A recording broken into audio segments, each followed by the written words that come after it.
குறி வச்சா எற விழணும். ஒரு நிமிஷம் டேய், இந்த நாய் டம்ளர் அப்படின்னு சொல்லிட்டு ஒரு அமைப்பு ஒன்று ஆரம்பிக்கணும், அதுக்கு அந்த பேர் இருக்கா, அவைலபிலிட்டி இருக்கான்னு பார்க்க சொல்லியிருந்தேன். என்னாச்சு? ஏய், அந்த பேர் யூஸ் பண்ண முடியாதா? அது அண்ணன் வச்சு சீமான் அண்ணன் வச்சு கட்சி நடத்துறாப்புல. நான் அந்த பேர் நம்ம யூஸ் பண்ண முடியாது. நமக்கு வந்து நாய்களுக்கான ஒரு அமைப்பை வந்து உருவாக்கணும்னு ஆசை. ஸோ அதனால நாய் டம்ளர் அப்படின்னு ஏன்னு கேட்டேன்னா, நம்ம தண்ணி வைப்போம்ல, தண்ணி கொண்டு போய் நாய்களுக்கு. ஸோ அதனால நாய் டம்ளர் அப்படின்னு சொல்லிட்டு அந்த பேர் வந்து இருக்கான்னு பாருடா. கொள்கையா? என்னடா நாய்களுக்கு கொள்கை இருக்கு? இப்போ ஒரு வீட்டில் நாயை கட்டி போட்டு வச்சிருக்க, நீ போ நாய் குலைக்கும், ஒரு நாய் போட்டோம் நாய் குலைக்கும். ஏன்?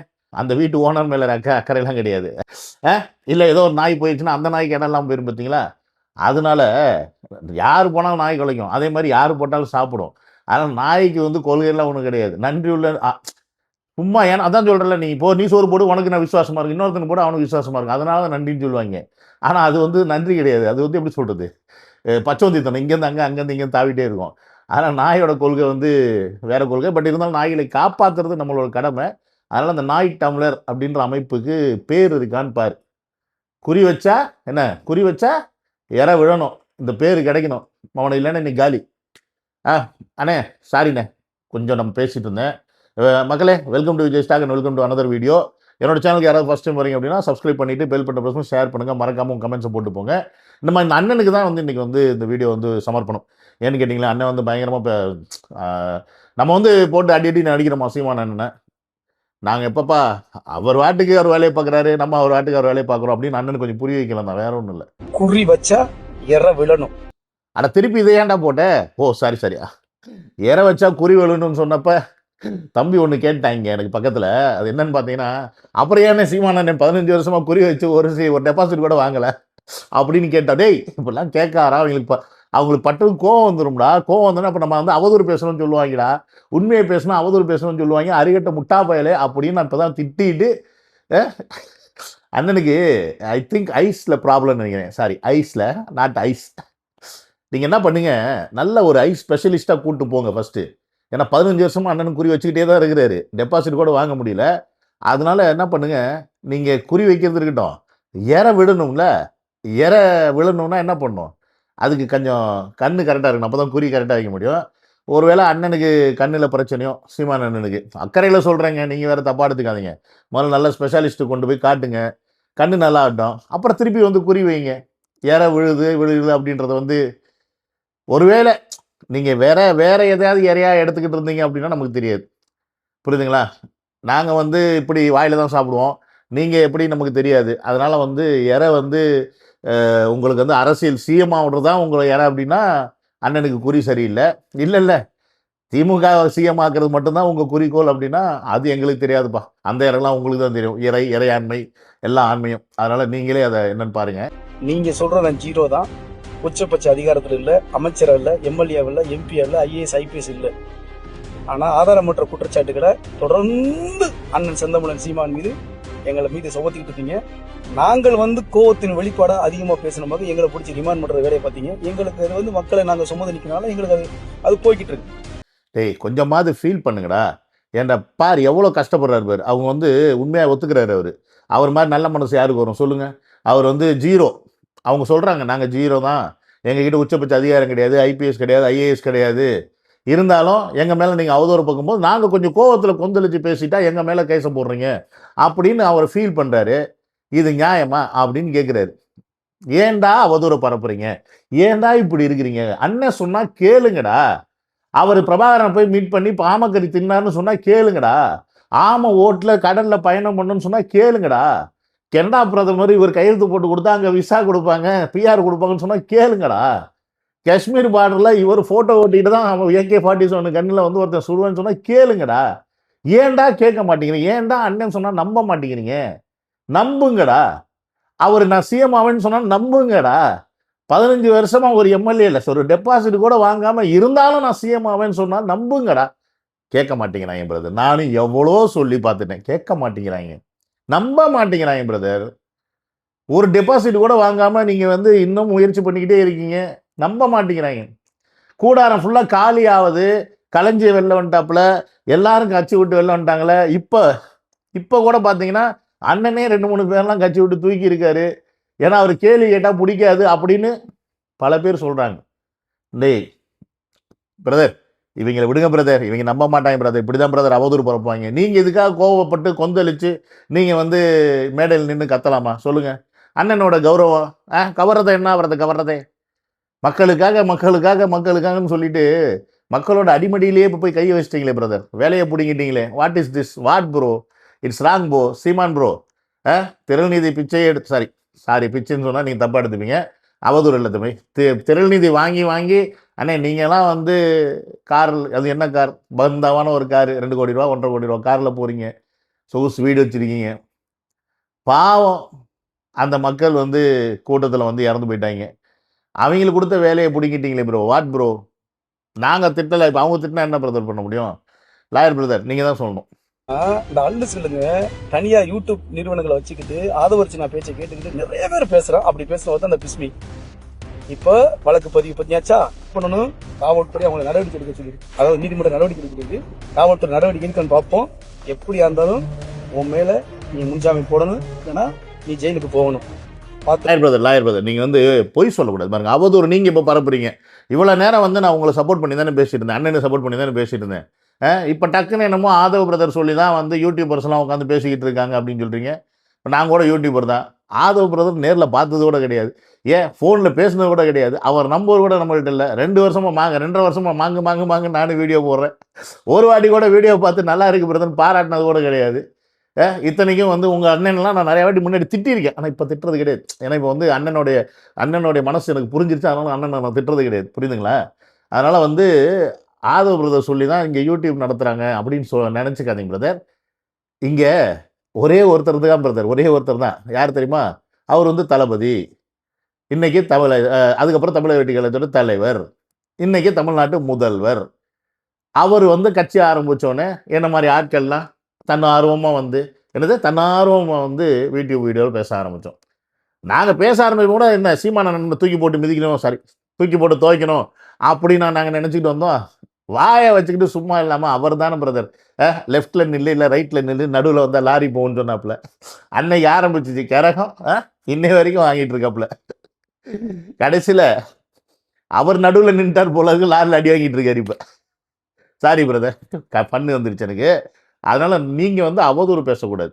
வேணும்னா ஒன்று பண்ணுங்க, ஆதவ பிரதர்கிட்ட சொல்லி இந்த பாருங்க உங்கள் கட்சிக்காக ஒருத்தங்க யூடியூப்பில் உட்காந்து பேசிகிட்டு இருக்கேன், எங்கெல்லாம் ஏற்று பேசிகிட்டு இருக்கேன் அப்படின்னு சொல்லி ஏதாவது கொஞ்சம் லிங்க் ஏற்படுத்தி கொடுங்க. நாங்களும் கொஞ்சம் அப்படியே ஆதவ பிரதர் அப்புறம் புஷியானந்த் சார் அப்படியே போயிட்டு அண்ணங்கிட்ட போய் பேசுவோம். சீமானண்டையும் பேசுகிற ஆசை தான், வர சொல்கிறீங்களா ஒரு இன்டர்வியூ எடுப்போம், அண்ணனை உட்கார வச்சு I am ready, I am waiting.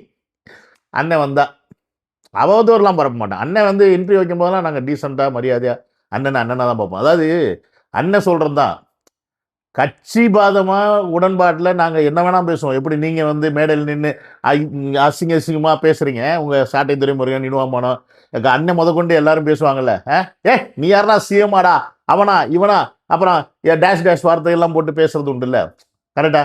அப்புறம் நேரில் பார்க்கும்போது மாங்குவா, என் மச்சான், என் மாமா, என் மச்சனு அப்படின்னு நீங்கள் சொல்லி உறவாடிக்கிறது இல்லையா? அனிதா ராதாகிருஷ்ணன் வந்து சீர்சனத்தை கொண்டு வரதுன்னு இருக்கட்டும், இந்த பிஜேபி மேடையில் நின்றுக்கிட்டு சரத்குமார் என்னுடைய மச்சான்னு சொல்கிறதா இருக்கட்டும், இங்கிட்டு மாமான்னு சொல்கிறதா இருக்கட்டும், நைனார அது உறவு முறை நீங்கள் சொல்லிக்கிறது. அது மாதிரி தான் அண்ணனுடைய பேச்சுக்கு உடன்பாடுக்கு. இப்போ நான் தளபதி மேலே இருக்க பாசத்தில் வந்து எனக்கு 2 பேருமே அண்ணங்க தான். இப்போ இவர் சீமான் மூத்த அண்ணன்னா இவர் 2வது அண்ணன், நான் 3வது வச்சிங்களேன்.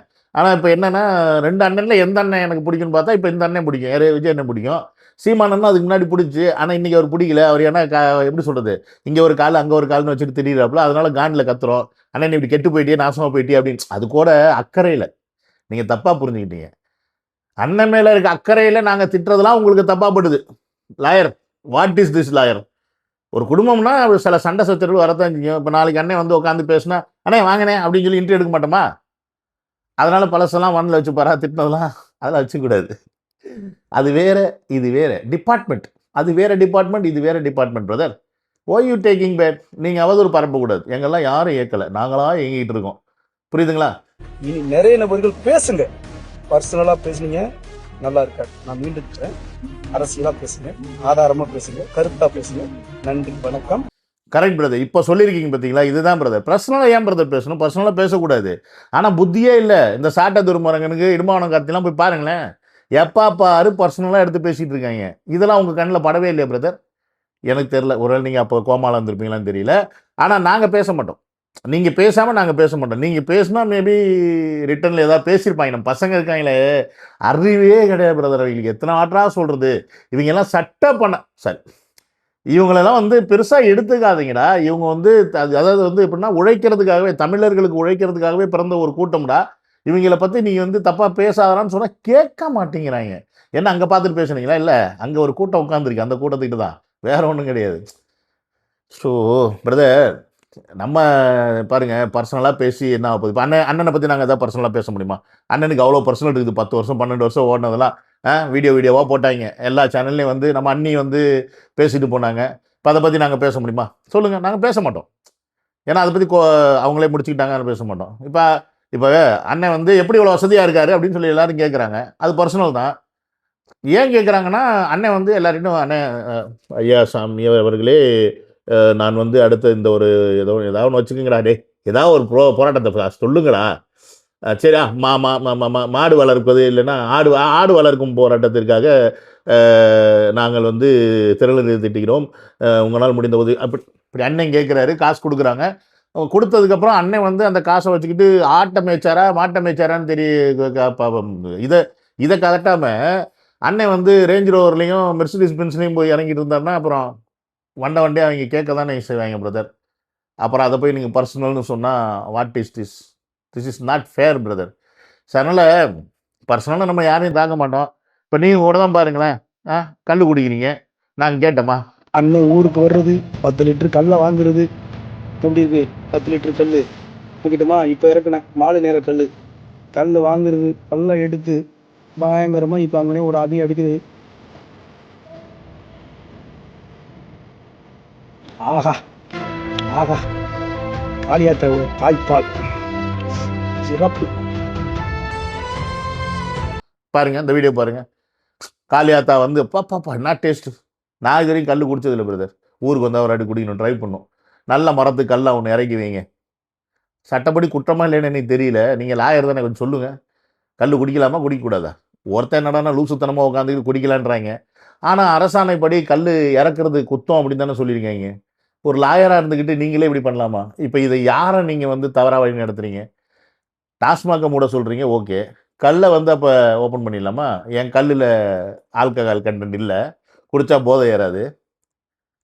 என்ன பிரதர், நாம் தமிழ் கட்சியின் பேரை வச்சுக்கிட்டு நாட்டுக்கு நல்ல விஷயத்த சொல்லாமல் ஒரு லாயராக இருந்துக்கிட்டு ஒரு 4 புத்தகத்தை எடுத்து வச்சு இதான் லா பாயிண்ட்ஸு, இப்படி பேசுங்க அப்படி பேசுங்கன்னு சொன்னீங்கன்னா அது நல்ல பழக்கம். நீங்கள் என்னடானா 10 லிட்டர் கல்லை இறக்கி வச்சுக்கிட்டு பந்தாவாக குடிச்சிக்கிட்டு வீடியோ போட்டுக்கிட்டு இருக்கீங்க. ஆனால் பர்சனலாக பேசக்கூடாது, உங்களை பற்றி அவதூறு பண்ணக்கூடாதுன்றீங்க. நாங்கள் ஏன் பிரதர் உங்களை பற்றி அவதூறு பண்ணுறோம்? உங்கள் கட்சிக்காரங்களே ஒருத்தவங்க ஊற்றுவாங்க, சரி அவதூறு படுத்துவாங்க. வெக்கம் மானம் சூடு சொர்ண ரோசம் ஏதாவது இருந்துச்சுன்னா, இருக்க வாய்ப்பு இல்லை, இருந்துச்சுன்னா அதை பார்த்துட்டு அப்படியே என்ஜாய் பண்ணுங்க மக்களே. நானும் கிளம்புறேன். See you in another video. Love you. Take care. Bye bye. உங்க எல்லாருக்குமே தெரியும், இப்ப ரீசெண்டா விஷ்ணு தோழரை வந்து கட்சி விட்டு நீக்கிருப்பாங்க. காரணம் என்ன தெரியுமா? நாம் தமிழர் கட்சிக்கு ஆப்போசிட்டா இவங்க வந்து பதிவு போடுறாங்க. எப்படி தப்புனா தப்பு, கரெக்ட்னா கரெக்ட்னு சொல்லிட்டு கேள்வி கேட்டா கட்சி விட்டு நீக்குவீங்க, அப்படிதானே? அப்ப சீமான் அண்ணா, உங்களை சுத்தி இருக்கிறவங்க எல்லாருமே உங்களுக்கு 24 மணி நேரம் சொம்ப அடிச்சாதான் உங்களுக்கு பிடிக்குமோ? சொம்ப அடிச்சாதான் கட்சி வச்சிருப்பீங்களோ? எனக்கு மனசே கேக்கல. நான் கூப்பிட்டு கேக்குறேன், எம்மா என்னமா இது? இதெல்லாம் எங்க ஸ்டார்ட் ஆச்சுன்னா, ரீசெண்டா பாரிசலன் அண்ணா வந்து ஒரு டிபேட்ல பார்ட்டிசிபேட் பண்ணிருப்பாங்க. முருகன் வந்து நார்த் கடவலா சவுத் கடவலா அப்படின்னு சொல்லிட்டு சவுத் கடவல்னு சொல்லிட்டு அந்த டிபேட்ல பேசியிருப்பாங்க. சோ இது வந்து வேலிடான பாயிண்ட், இது கரெக்டான பாயிண்ட், இதுதான் உண்மைன்னு தெரிஞ்சு பாரிசலன் அண்ணாக்கு சப்போர்ட் பண்ணி விஷ்ணு தோழர் வந்து ஒரு போஸ்ட் போட்டிருப்பாங்க. இது பார்த்துட்டு ஃபாத்திமா ஃபரானா வந்து கால் பண்ணி, நீங்க வந்து நாம் தமிழர் கட்சிக்கு எதிர்ப்பா வீடியோ போடுங்க, இப்பெல்லாம் பண்ணக்கூடாதுன்னு சொல்லி மிரட்டி இருக்காங்க. ஃபாத்திமா ஃபரானா, நீ ஒரு டம்மி பீஸ் நினைச்சேன், பெரிய ஆளா இருக்க போல. இவளுக்கு பேட்டியை முடிக்கிறக்குள்ள வேட்டியை உரி உள்ள இருக்க போட்டி எடுத்தாலும் எடுப்பாங்க. கொஞ்சம் சீக்கிரம் முடிச்சு விடுங்கம்மா, அம்மா கடையில் கொஞ்சம் வேலை இருக்கு.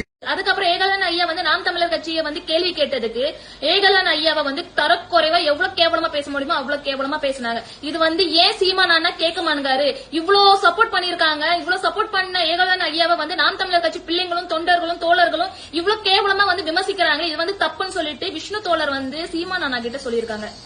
நீ என்ன கேள்வி கேட்கறதுக்கு, இப்போ நீ கட்சி விட்டு வெளியில போ அப்படின்னு சொல்லிட்டு கட்சி விட்டு வெளியில அனுப்பியிருக்காங்க. இதுதான் ரீசன். அதுக்கப்புறம் பாரிசாலன் பர்த்டேக்கு வந்து வாழ்த்து சொல்லிருக்காங்க. வாழ்த்து சொன்னதுக்காக நம்மள வந்து விமர்சனம் பண்றான், நம்மள வந்து தப்பா பேசுறவன வந்து வாழ்த்து சொல்றானே, அதனால இவனை வந்து கட்சி விட்டு நீக்குங்க அப்படின்னு சொல்லிட்டு கட்சி விட்டு நீக்கிருக்காங்க. இதெல்லாம் ஒரு பொழப்பு. அப்புறம் சீமான் எனக்கு ஒரு டவுட், உங்களை விமர்சனம் பண்ணவங்க கிட்ட பேசினா உங்களுக்கு கோவம் வருது, உங்களுக்கு பிடிக்காதவங்களுக்கு வாழ்த்து சொன்னா உங்களுக்கு கோவம் வருது, உங்களை இது தப்பு சரின்னு சொல்லி கேள்வி கேட்டா அவங்களை வந்து கட்சி விட்டு நீக்குவீங்க. ஆனா நீங்க மட்டும் செய்வீங்க, அப்படித்தானே? உங்க வீட்டுக்கு ராதாகிருஷ்ணன் வரலாம், ஸ்டாலின் சார் வரலாம், ஸ்டாலின் சார் கிட்ட பேசலாம், உதயனா வந்து கட்டி பிடிக்கலாம். பிஜேபி மீட்டிங் இப்ப ரீசெண்டா கூட நீங்க அட்டென்ட் பண்ணிருக்கீங்க. பிஜேபி இவ்வளவு கேவலமா பேசிட்டு அங்க போய் எல்லாருமே வந்து ஒரு தாய் பிள்ளைகள்னு சொல்லி பேசி வச்சிருக்கீங்க. இவங்களெல்லாம் தூக்கியாச்சு, உங்களையும் தூக்கிடலாமா? அப்புறம் எனக்கு ஒரு டவுட்னா, கட்சியில இருக்கவங்க எல்லாத்தையுமே தடுத்து விட்டுட்டீங்கன்னா ஆளே இல்லாத கடைக்கு யாருக்கு நட்டி ஏத்துவ? இப்பதான் உன்னை சரியா புரிஞ்சுக்கிட்டேன். நீ தப்பானவன் இல்ல, நீ தப்பானவன் தான்.